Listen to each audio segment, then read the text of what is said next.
नमस्कार, मैं हूं अपराजिता सिंह प्यू पटना में आपका स्वागत है। आज है 26 सितंबर दिन शुक्रवार। चलिए अब बढ़ते हैं आज की बड़ी खबरों की ओर विस्तार से। बठिंडा नगर निगम में 597 पदों पर भर्ती बिना एग्जाम चयन।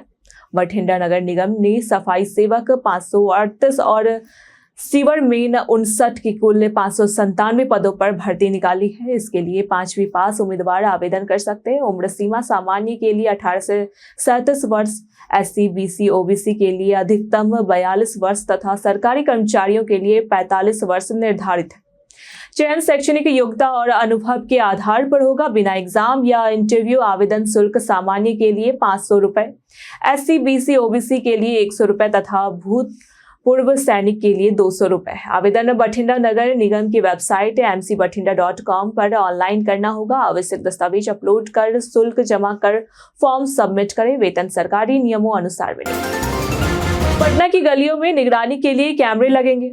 बिहार सरकार ने राज्य के सभी शहरों में CCTV कैमरे लगाने की योजना बनाई है, जिससे खासकर पटना की हर गली और सड़क की निगरानी की जा सके। इसके लिए पटना नगर नेत्र योजना शुरू की गई है। नगर विकास विभाग ने इन कैमरों से नल जल योजना, सीवरेज, कचरा उठाव और स्वच्छता की निगरानी करेगा। मंत्री जीवेश कुमार ने बताया कि इन उपायों से अगले साल से बिहार के किसी भी शहर में कचरे का ढेर नहीं दिखेगा। निगरानी व्यवस्था को मजबूत करने और गंदगी पर नियंत्रण पाने के लिए यह बड़ा कदम माना जा रहा है। दिवाली छठ पर बस किराए में बड़ी राहत मिली। बिहार सरकार ने दिवाली और छठ पर यात्रियों को बड़ी राहत दी है। पटना से दिल्ली, यूपी, झारखंड, हरियाणा और पश्चिम बंगाल के लिए AC, नॉन-AC और स्लीपर बसों के किराए पर विशेष छूट दी जा रही है।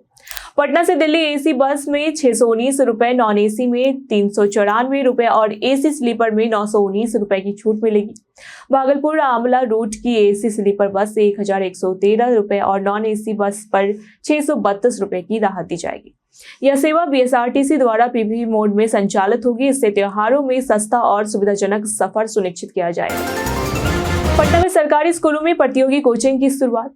पटना जिले के सरकारी स्कूलों में 10वीं से 12वीं के 3 लाख छात्रों को प्रतियोगी परीक्षाओं की ऑनलाइन कोचिंग दी जाएगी।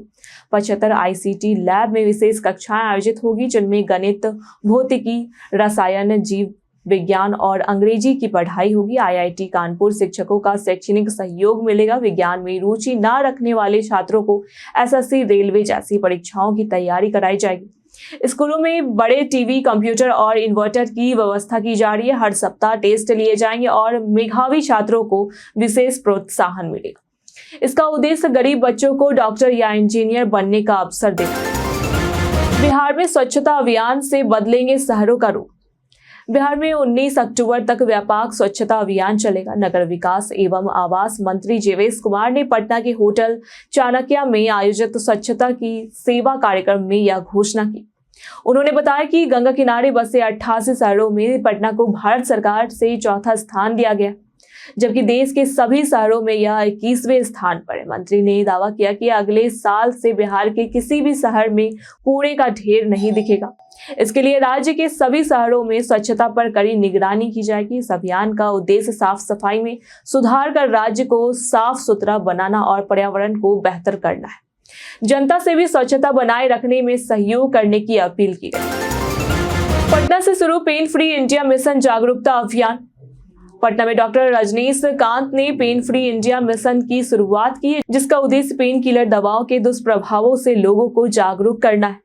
पेन किलर का लंबे समय तक सेवन लीवर, किडनी, हार्ट और ब्रेन को नुकसान पहुंचाता है। डॉक्टर कांत बिना दवा के थेरेपी और तकनीकी उपचार से दर्द को दूर करने पर जोर देते हैं। वे मैनुअल थेरेपी और फिजियोथेरेपिस्ट हैं, जो पीठ, गर्दन, साइटिका और मांसपेशियों के दर्द का इलाज करते हैं। इस मिशन की शुरुआत बिहार से होगी और इसे देश भर में फैलाया जाएगा, ताकि लोग दवा के बिना भी दर्द से राहत पा सकें। पटना हाईकोर्ट ने जज बोर्ड पर कड़ा रुख अपनाया। पटना हाईकोर्ट ने न्यायिक अधिकारियों द्वारा निजी वाहनों पर जज, न्यायाधीश जैसे पदनाम लिखने पर सख्त रूप अपनाते हुए राज्य सरकार से जवाब मांगा। एक जनहित याचिका में आरोप लगाया कि अधिकारी ट्रैफिक नियमों का उल्लंघन करते हुए और पुलिस कार्रवाई से बचते हैं। कोर्ट ने 2019 के पुराने आदेश का हवाला देते हुए इसका उल्लंघन गंभीर बताया। साथ ही BSEB को रेबिका वर्धन के इंटरमीडिएट परीक्षा रिकॉर्ड में सुधार कर 3 महीने में दिल्ली मेडिकल काउंसिल को सही अंक भेजने का निर्देश भी दिया। यह आदेश न्यायपालिका की गरिमा बनाए रखने के उद्देश्य से दिया गया। बिहार में गन्ना किसानों को मिला अतिरिक्त भुगतान लाभ। पटना में आयोजित राज्य स्तरीय गन्ना किसान संगोष्ठी में गन्ना उद्योग मंत्री कृष्ण नंदन पासवान ने किसानों को प्रति क्विंटल 10 रुपए अतिरिक्त भुगतान की घोषणा की। यह सुविधा अगले वित्तीय वर्ष में भी जारी रहेगी। किसानों की आर्थिक उन्नति को सरकार की प्राथमिकता बताते हुए उन्होंने बंद चीनी मिलों को फिर से शुरू करने की प्रतिबद्धता दोहराई। गन्ना आयुक्त ने बताया कि कृषि यंत्र, प्रमाणिक बीज और अंतर्वर्तीय फसलें जैसे मसूर, सरसों, धनिया आदि पर 50% तक अनुदान दिया जा रहा है। गुड़ उत्पादन इकाइयों को भी पूंजी लागत का 50% अनुदान मिलेगा। किसानों को ईख मित्र ऐप से जुड़ने और नई तकनीक अपनाने की सलाह दी गई। गांधी मैदान में रामलीला तारका वध से गूंजा जय श्री राम। पटना के गांधी मैदान में बीते दिनों रामलीला के तीसरे दिन तारका वध और विश्वामित्र के यज्ञ की रक्षा का मनमोहक मंचन हुआ।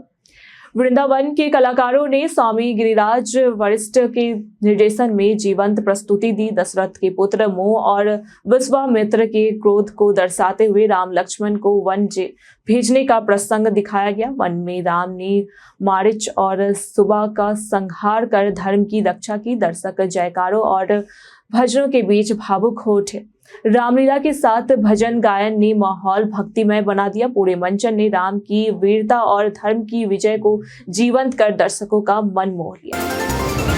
पटना समेत बिहार में दशहरा के दौरान बारिश के आसार बढ़े। पटना में दशहरा मेला के दौरान बारिश की संभावना जताई गई है। मौसम विभाग के अनुसार अगले 3 दिनों तक बादल छाए रहेंगे और हल्की बूंदाबूंदी हो सकती है।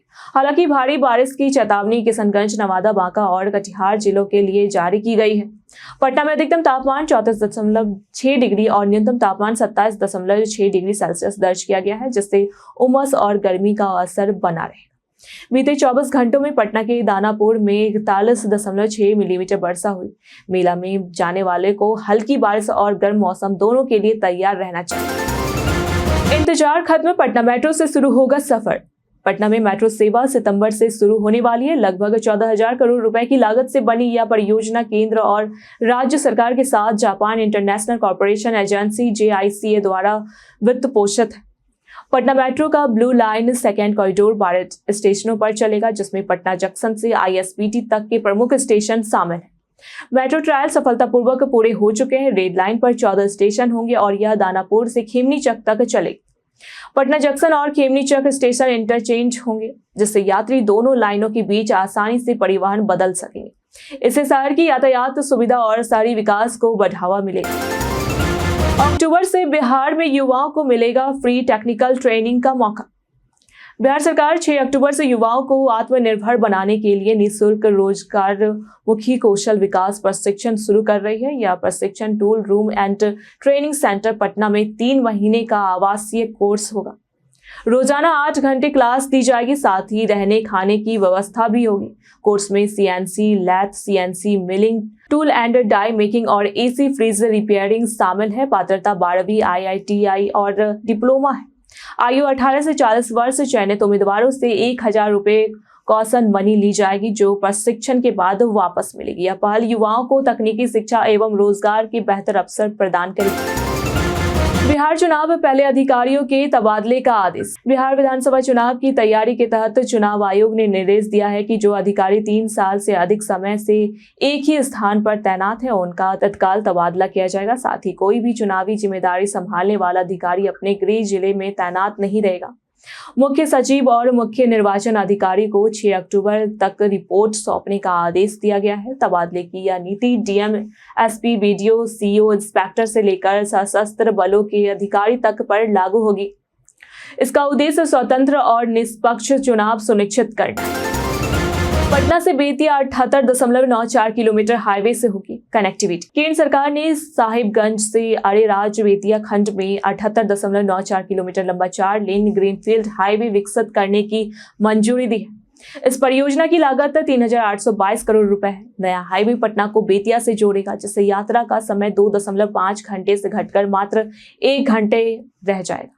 यह सड़क वैशाली, सारण, सिवान, गोपालगंज और अन्य जिलों की कनेक्टिविटी बेहतर बनाएगी और प्रमुख पर्यटन स्थलों जैसी केसरिया बुद्ध स्तूप, सोमेश्वर नाथ मंदिर और महावीर मंदिर तक पहुंच आसान होगी। परियोजना से 30 लाख मानव दिवस भी सृजित हो।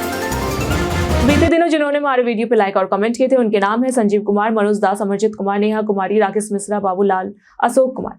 इसी के साथ बढ़ते हैं आज के सवाल की ओर। आज का सवाल है, क्या आपको लगता है कि सीसीटीवी कैमरे लगाने से पटना की सफाई व्यवस्था में सुधार होगा? आप अपना जवाब हमें हमारे कमेंट सेक्शन में लिखकर जरूर दें। ऐसी जानकारी के लिए देखते रहिए प्योर पटना।